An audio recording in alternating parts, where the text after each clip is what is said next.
incline projectile motion.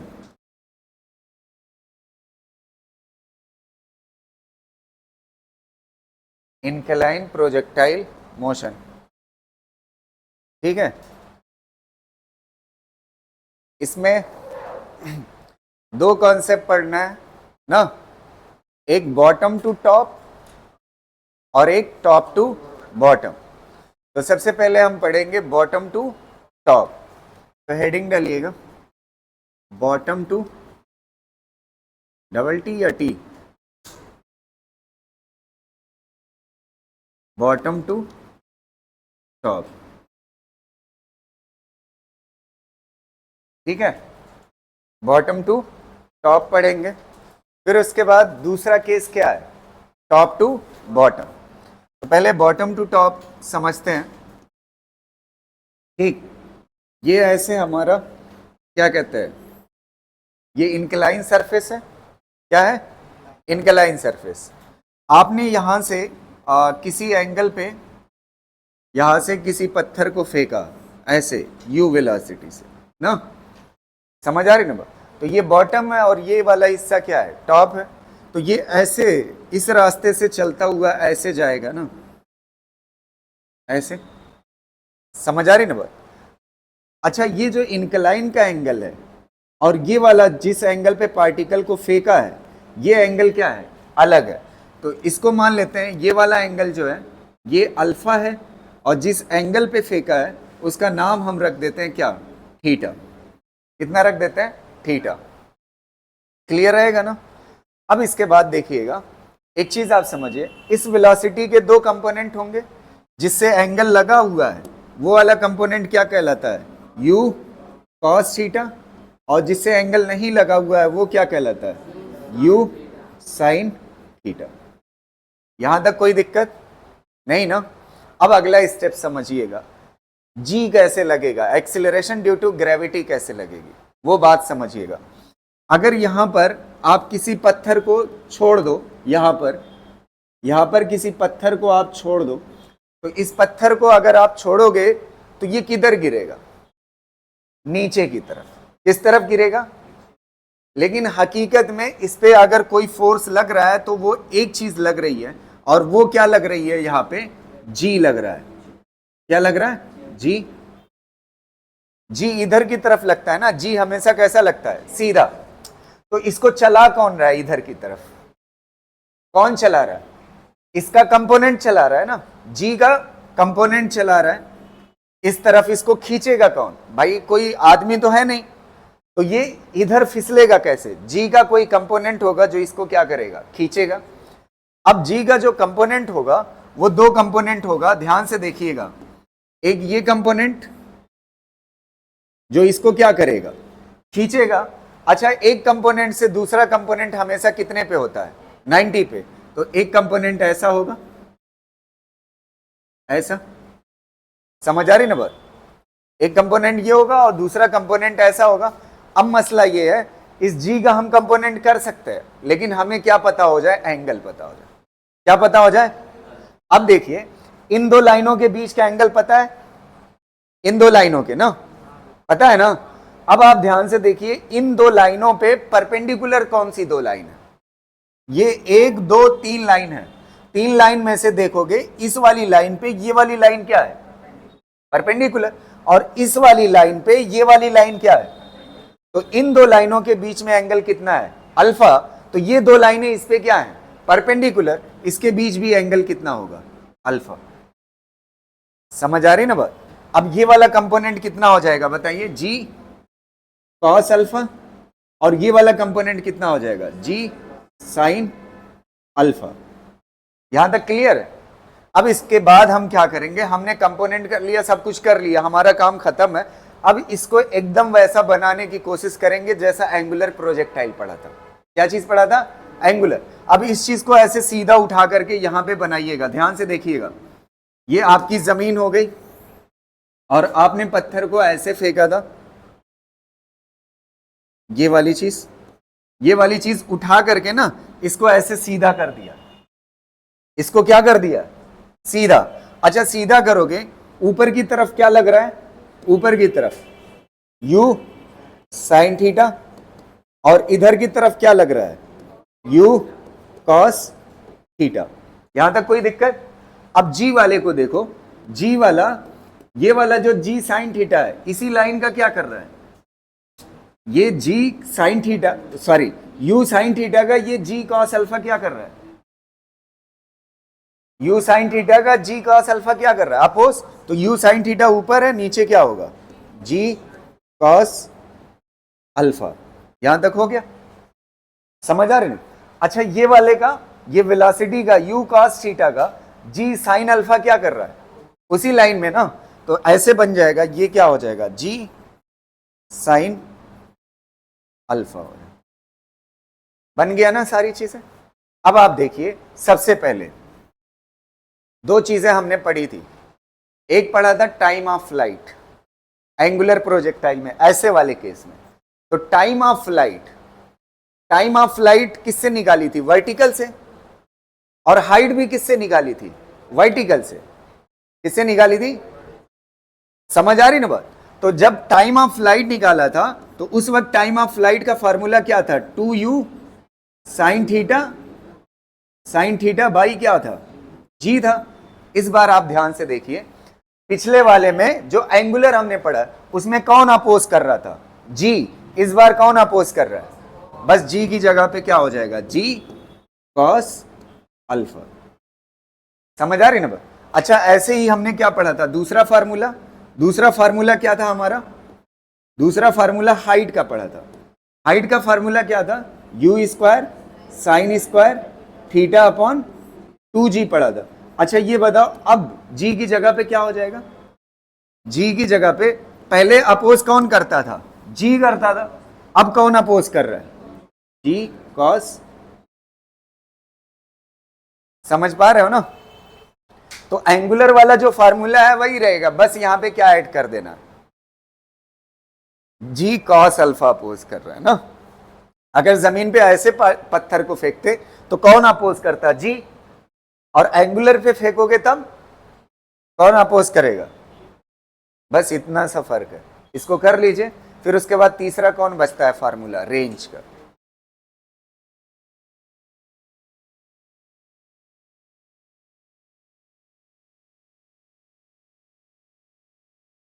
हो गया ये, ठीक है।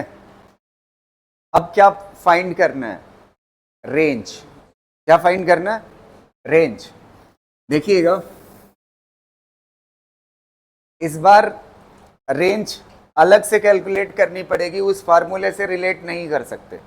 इसके पीछे रीजन क्या है, इससे पहले कोई इस वेलोसिटी का अपोज करने वाला नहीं होता था ना, इस बार क्या हो रहा है, इस वेलोसिटी का अपोज हो रहा है। तो ये वाली डिस्टेंस क्या कहलाती है, यहां से यहां तक की रेंज कहलाती है। क्या कहलाती है?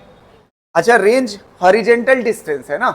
रेंज कैसी है, अगर हॉरिजेंटल डिस्टेंस कैलकुलेट करनी है, क्या कैलकुलेट करनी है, हॉरिजेंटल डिस्टेंस। तो टाइम आप जानते हो ना, टाइम ऑफ फ्लाइट, यहां से यहां पहुंचने में कितना टाइम लगा वो तो आप जान चुके हो ना। तो अगर आपको टाइम पता है और क्या चीज चाहिए आपको, हॉरिजेंटल डिस्टेंस चाहिए, तो क्या फार्मूला होता है, s is equal to u t plus half. अच्छा सारी चीजें किस डायरेक्शन की लोगे, x डायरेक्शन की। किस डायरेक्शन की, x डायरेक्शन की सारी चीजें लोगे। तो यहां पे क्या हो जाएगा, ux, और यहां पे क्या हो जाएगा, ax। समझ आई बात? अब आप ध्यान से सुनिएगा, सारी चीजें x डायरेक्शन की लेना है, तो यहां पे क्या हो जाएगा, रेंज। यहां पे क्या हो जाएगा भाई, हॉरिजेंटल डिस्प्लेसमेंट। क्या चीज कैलकुलेट करना चाहते हो, रेंज ना। तो यहां पे क्या हो जाएगा, r। अच्छा ये बताओ, इनिशियल वेलोसिटी कितना है x डायरेक्शन में, u cos थीटा ना, और क्या बच रहा है, टाइम की जगह पे क्या रहेगा, t। आप चाहो यहां से उठा करके रख सकते हो, सॉल्व करके t आ जाएगा ना। अच्छा एक्सीलरेशन की जगह पे कितना, अच्छा एक्सीलरेशन किधर है बताइए, पीछे, तो कैसा लिया जाएगा साइन, माइनस। तो यहां पे क्या हो जाएगा, माइनस हाफ, और कितना हो जाएगा, g साइन अल्फा ना, और यहां पे टाइम कितना हो जाएगा, t स्क्वायर। अब आप चाहो टाइम की वैल्यू यहां से पुट कर दो, रेंज का फॉर्मूला आ गया। समझ पा रहे हो ना? कर लीजिए, फिर एक क्वेश्चन करते हैं इस पे। ठीक,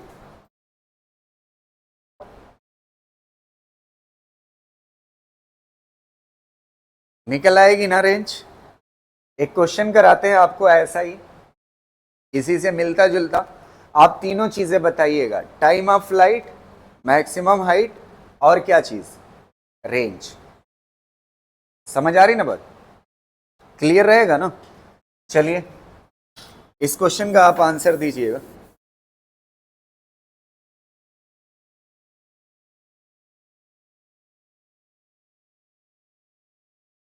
ये ऐसे पार्टिकल को फेंका गया है u वेलोसिटी से, और u की वैल्यू है 5√2। कितना है? ये क्वेश्चन है 5√2, और ये एंगल है 45 डिग्री। कितना है? 45। और अल्फा कितना है? 37। अल्फा कितने के बराबर दिया हुआ है? 37। तो अल्फा 37 के बराबर दिया हुआ है, और u की वैल्यू कितना है? 5√2। आपको क्या बताना है? टाइम ऑफ फ्लाइट बताना है, मैक्सिमम हाइट बताना है, और क्या बताना है? रेंज बताना है। करके बताइए।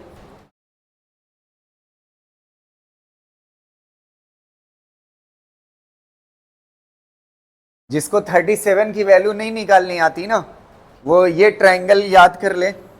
यहां पे अगर ये 37 है तो सामने कितना होगा? 3, ये कितना होगा? 4, और ये कितना हो जाएगा? 5 ना। तो यहां से 37 की वैल्यू निकल जाएगी। ठीक, अब आप देखिए टाइम ऑफ फ्लाइट पहले निकाल लेते हैं। निकालें हम या आप निकाल रहे हो? टाइम ऑफ फ्लाइट देखिएगा, यहां पे कितना हो जाएगा? 2। अच्छा, ये वाली value u sine theta, u की वैल्यू कितना है? 5√2, और थीटा कितना है? 45। साइन 45 की वैल्यू जानते हैं कितना होती है? u की वैल्यू कितना है? 5, और साइन 45 की वैल्यू, u की वैल्यू 5√2 है ना, 5√2, और साइन 45 की वैल्यू 1/√2। √2 क्या हो जाएगा? कितना होगा? 5 के 10। अब हाँ, यहां पे कितना हो जाएगा? 5। अच्छा, अब कितनी g की वैल्यू कितना है? 10। तो यहां पे 10, और क्या चाहिए आपको? cos alpha. क्या चाहिए? cos alpha. cos alpha is equal to कितना होगा बताइए? अल्फा की वैल्यू कितना है? 37। cos 37 की वैल्यू कितना होती है? Base divide by hypotenuse. तो कितना हो जाएगा? 4 बाई, डिवाइड बाई 5 लिखने से बेहतर है कहां लिख लो? ऊपर। अब जो कट रहा है काट लो। अच्छा, 5 2 जा कितना होगा? 10, और ये 10 क्या हो जाएगा? कैंसिल। 5 बाई कितना आ जाएगा? 4। आंसर कितना आ जाएगा? 1.25 आ जाएगा आंसर। आ गया ना? टाइम तो निकल आया। अब क्या चीज चाहिए बताइए? हाइट चाहिए। हाइट कितना है? अच्छा, u साइन थीटा है ना, ना u की वैल्यू कितना है? 5√2, और एंगल कितना है? 45। तो कितना आ जाएगा बताइए ये वैल्यू? u साइन थीटा की वैल्यू कितना आएगी यार? फिर 5 आएगी ना। अरे u की वैल्यू कितना यार? 5√2, और साइन 45 की वैल्यू 1/√2। √2 कैंसिल। तो 5 का स्क्वायर कितना हो जाएगा? 25। तो ये कितना आ जाएगा? 25 डिवाइड बाई 2 इंटू जी की वैल्यू कितना? 10, और cos अल्फा की वैल्यू पिछले में आप निकाल चुके हो, कितना है? 4/5। 5 से देखो ये कैंसिल हो जाएगा 2, तो कितना हो जाएगा? 25 डिवाइड बाई 16। आ गया ना आंसर? अरे जब कहें तो तब तो चिल्लाओ। कितना हो जाएगा? 25 डिवाइड बाई 16 आ रहा है कि नहीं? अब इसके बाद क्या पूछा है? रेंज। क्या पूछा है? तो रेंज u cos थीटा कितने के बराबर है बताइए? अबे इसका दोनों का, ये वाला भी कितना आएगा? 5, और ये वाला भी कितना आएगा? 5। ये वाला क्या कहलाएगा? u cos theta. ये क्या कहलाएगा? u sin theta. आना कितना है? 5 ना। तो u cos थीटा कितने के बराबर है? 5, और टाइम आपका पहले ही आ चुका है, कितना है? 5/4 माइनस हाफ, g की वैल्यू कितना? 10। अच्छा, साइन अल्फा कितने के बराबर होगा? Sine alpha perpendicular upon hypotenuse कितना आएगा 3 बाई, और टाइम कितना आया है 5/4 का स्क्वायर। बस इसको सॉल्व कर लो, आ जाएगा, रेंज आ जाएगा, कर लो।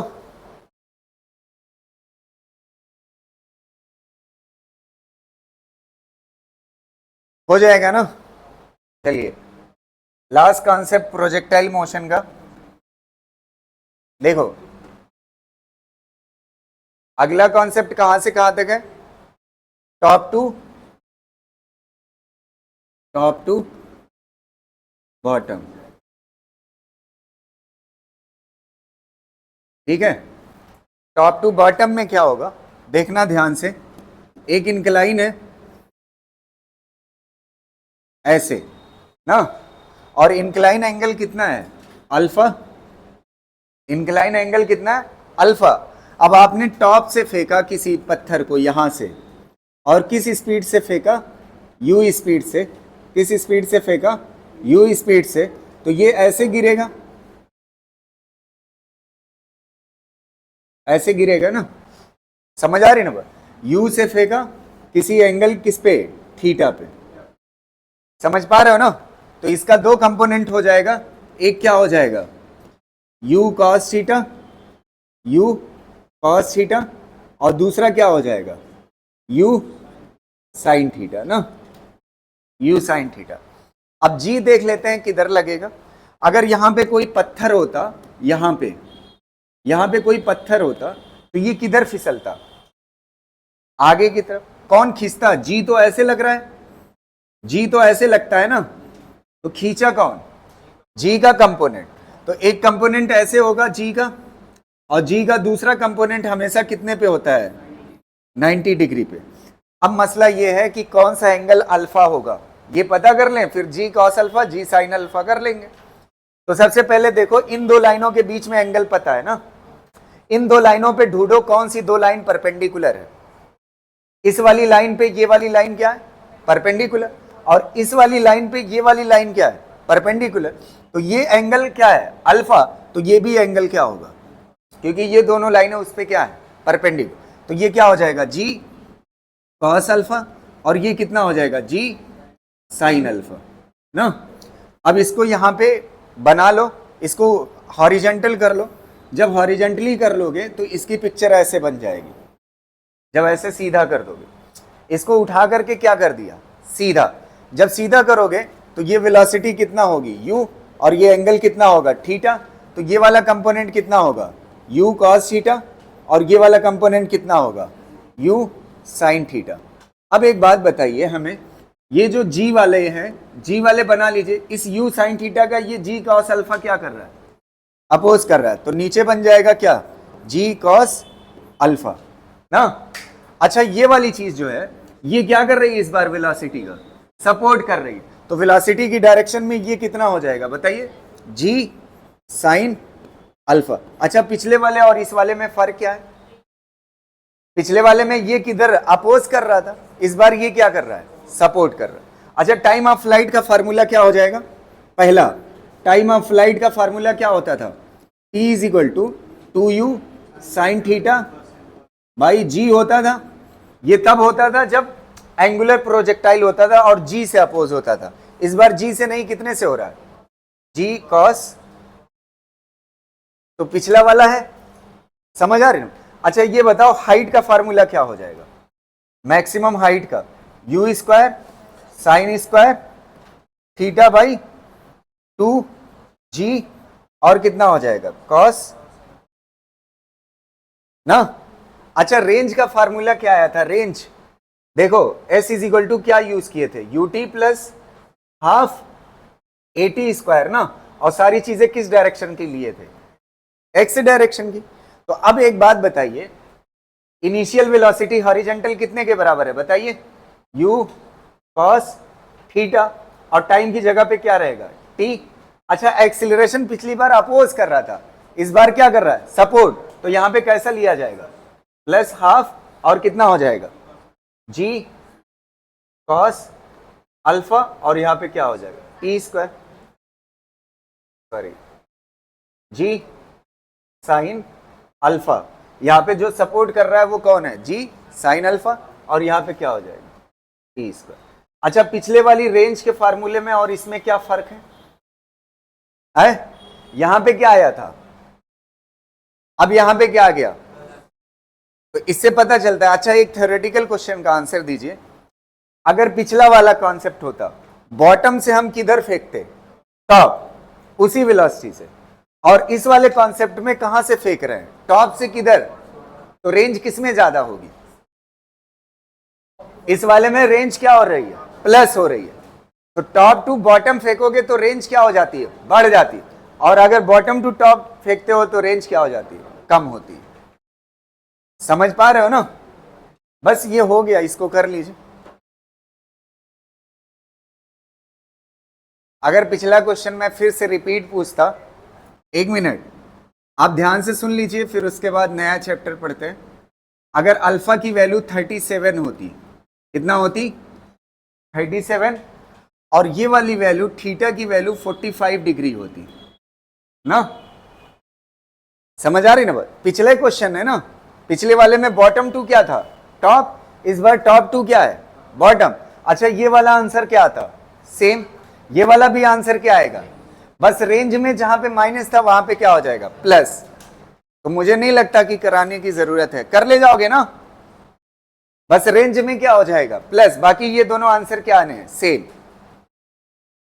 समझ आ रही ना बात? बस कर लीजिए, फिर उसके बाद नया चैप्टर शुरू करें।